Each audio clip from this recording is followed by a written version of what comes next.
Buenas tardes, guía número 12 de lenguaje de quinto año. Estamos en el objetivo de aprendizaje número 3, leer y familiarizarse con un amplio repertorio de literatura para aumentar su conocimiento del mundo.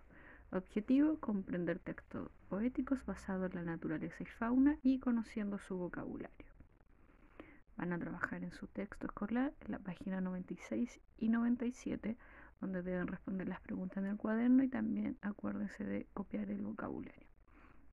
En esta instancia es cierto que en esta página tenemos dos poemas con sus respectivos autores y su pequeña biografía. ¿Ya?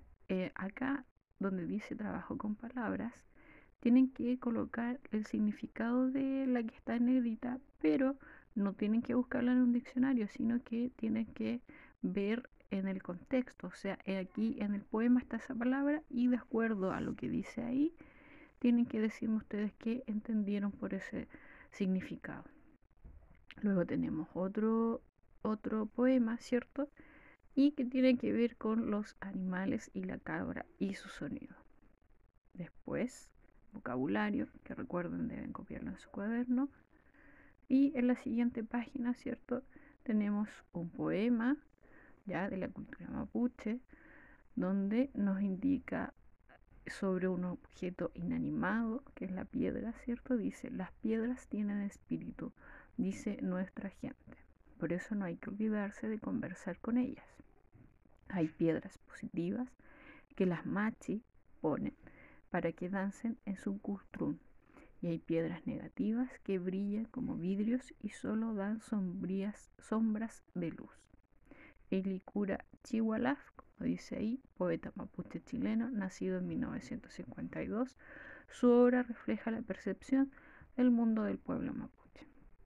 Después tenemos un poema que se llama Amanecer, que es un poeta que se dedica a su obra gran parte de los niños. ¿Ya? Y después acá dice trabajo con palabras y es lo mismo que en la palabra anterior, donde ustedes tienen que colocar el significado de esa sin buscarla en diccionario, sino que en el contexto en que está inserta. ¿Ya? Y ahí está en ese párrafo, en el tercero. Ahora vamos a ver un PowerPoint sobre la poesía. Tenemos que es un género literario, quizás el más emblemático, y en las obras de este género reciben el nombre de poemas, que como hemos visto se pueden escribir en verso, líneas, ¿ya? También cultivan este género, los que cultivan, perdón, este género se les llama poeta. Además se les atribuye una sensibilidad especial, ya que es cierto, ellos no solamente tratan de los sentimientos, emociones, ¿ya? Sino que también muchas veces se puede convertir cualquier cosa en poema. Y eso es lo que vimos ahora, ¿cierto? El poema de las piedras, de las cabras, de los faroles, ¿ya?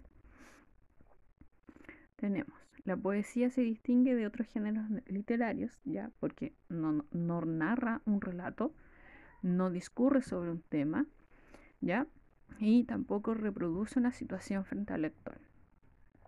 Podemos decir, ¿cierto?, que se trata de una descripción subjetiva, o sea, lo que yo quiero entender de algún objeto, metafórica, que le doy vida, y más o menos hermética de una situación o pensamiento, porque tiene un lenguaje subjetivo, o sea, tiene múltiples interpretaciones, es bastante difícil si no conocemos el contexto y la biografía de los autores, de cómo fue su vida, para poder entender lo que escriben y por qué lo escriben.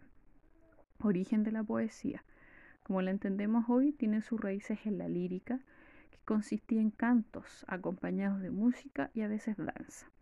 Narraba episodios épicos, loas a los dioses o a los héroes y sus hazañas.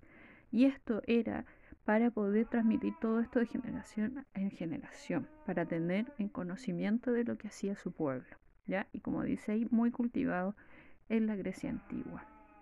La poesía además ha tenido épocas doradas en la antigüedad clásica, como lo vimos el tema de Grecia, la poesía épica, que se trataba de una forma de relato mitológico. También tenemos otras variantes o otras formas, ya, que son expresivas en distintos rincones del planeta. También durante el medioevo en Europa, ¿cierto? La poesía y la cultura marchó de la mano del imaginario religioso cristiano, que además se usaba como una forma de educar a la gente, porque recuerden que antiguamente no todos sabían leer y escribir. Por eso además se le exalta los valores divinos o del encuentro de Dios, la poesía mística.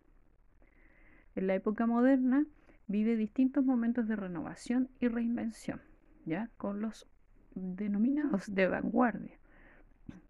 Estos movimientos poéticos de finales del siglo XIX y del siglo XX emprendieron la experimentación de diversas formas.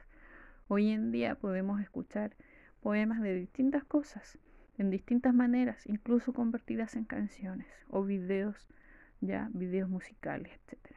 Clasificación de la poesía: escritos en verso, en prosa, ya. También tenemos diferentes tipos de poesía, como estábamos viendo recién. La épica, ¿cierto?, cultivada en la antigüedad, que es escrita en versos de rima muy específica, y que en muchos casos fue compuesta antes de la invención de la escritura.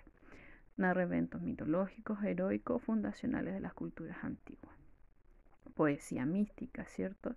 Relación del hombre con Dios, una perspectiva religiosa y su imaginario. Poesía concreta, ya se le dice así a un tipo de poesía que combina lo lingüístico con lo visual y espacial. Epigramas, un género entre el poema y el aforismo, ¿cierto?, que expresa un contenido satírico, poético en una frase breve e ingeniosa. Poesía amorosa, ¿cierto?, el amor, la devoción, ¿ya?, la locura.